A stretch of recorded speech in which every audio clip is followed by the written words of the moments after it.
Second chapter start होता है और ग्राम बोलता है कि मैं मिस्टर स्प्रिंग सीजन में मिला जब मैं 20 साल का था। और फिर स्टोरी पास्ट में दिखाई जाती है और ग्राम कहता है कि जब मैं 20 साल का था तब मैंने अकेले रहने का सोच लिया था।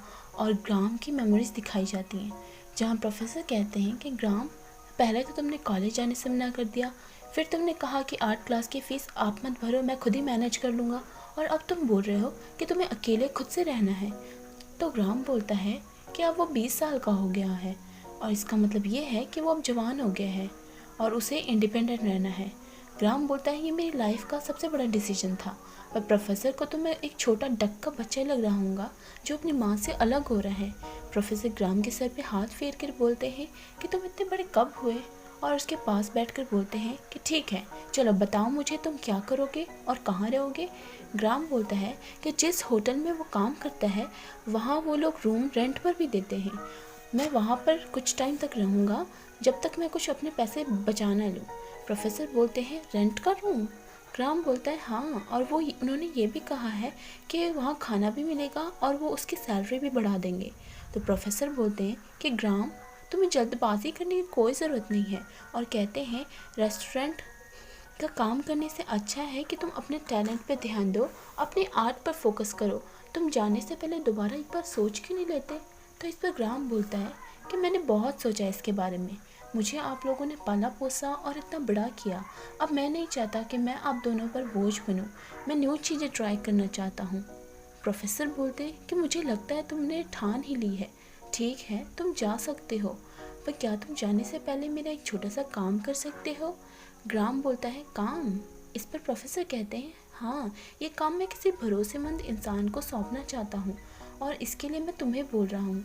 ग्राम कहता है कि मैं आपका कोई भी काम करने के लिए तैयार हूँ। ग्राम बोलता है कि प्रोफेसर का वही काम मुझे इस जगह पे ले आया, और हम सामने देखते हैं जंगलों के बीच एक छोटा सा खाली घर था, और ये घर किसी और का नहीं बल्कि प्रोफेसर की मॉम का घर था। और ग्राम को वो दिन याद आता है जिस दिन वो, प्रोफेसर और जिन, जो कि प्रोफेसर का छोटा बेटा होता है, वो उनके साथ ग्रैंड माँ के घर जाते हैं।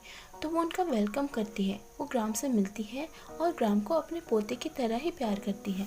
ग्राम बोलता है जब वो गुजर गई तो ये घर खाली हो गया था, पर इतने सालों तक इस घर का ख्याल प्रोफेसर खुद ही रखते थे और तब से ये घर खाली ही था। ग्राम अंदर आता है और बोलता है ये जगह वैसी की वैसी ही है जैसा तब हुआ करती थी जब ग्रैंडमा जिंदा थी। ग्राम कहता है कि प्रोफेसर ने उसे इस घर की जिम्मेदारी सौंपी है। ग्राम सोचने लगता है कि उसे कौन सा रूम यूज़ करना चाहिए, तो वो एक रूम की कुंडी खींचता है तो वो जाम हो रखी रहती है। ग्राम बोलता है मैं अगर ज़्यादा दम लगाऊंगा तो ये टूट जाएगी, और तभी उसकी नज़र एक रूम पर पड़ती है और वो बोलता है ओह, ये तो ग्रैंडमा का फेवरेट रूम था।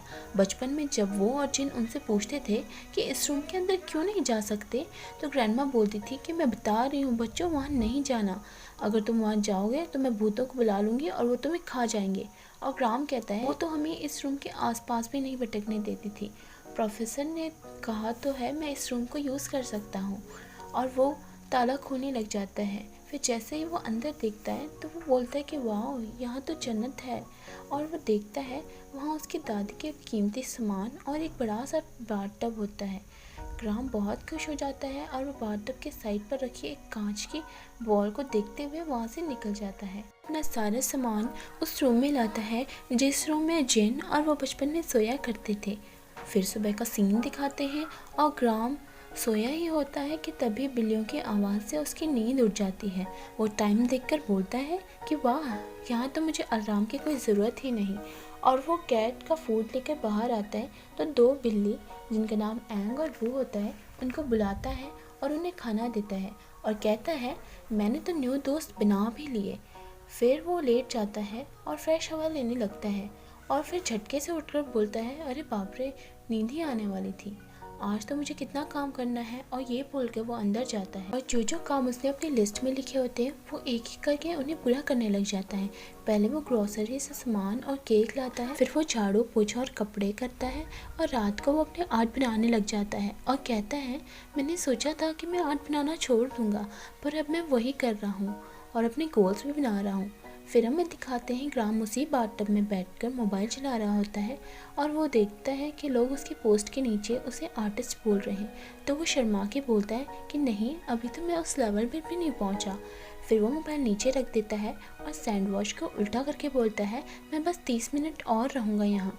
फिर उसकी नज़र उसी कांच की बॉल पर पड़ती है और वो कहता है, ये तो पहले से और ज़्यादा चमक रही है। और वो बोलता है, ये सिर्फ डेकोरेशन के लिए है। और तभी ग्राम के हाथ से पानी की एक बूंद उस बॉल पर पड़ती है तो वो बॉल और शाइन करने लग जाती है। तो ग्राम उसे हाथ में पकड़ लेता है, उसे अपनी आई के सामने रखकर बोलता है, कितना सुंदर है ये, बिल्कुल हीरे की तरह लग रहा है। दादी को ये कहाँ से मिला होगा। और तभी वो बॉल बहुत ज़्यादा चमकती है और उसमें एक फेस और हेयर्स जैसा कुछ दिखता है। ग्राम अपनी आइज़ पर बिलीव नहीं कर पाता।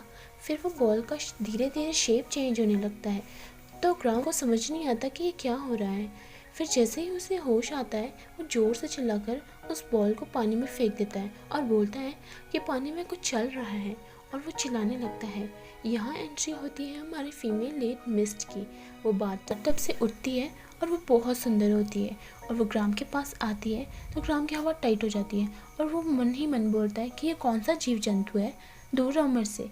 इससे मिस्ट अपना मुंह खोलती है और ग्राम की गर्दन पर काट लेती है। ग्राम बहुत डर जाता है और वो जोर जोर से बाथटब में चिल्लाने लगता है। जैसे जैसे मिस्ट ग्राम का ब्लड पीती है वो रेड होने लगती है और फिर फाइनली मिस्ट एक इंसान के रूप में आ जाती है। और इसी के साथ सेकेंड चैप्टर ख़त्म हो जाता है।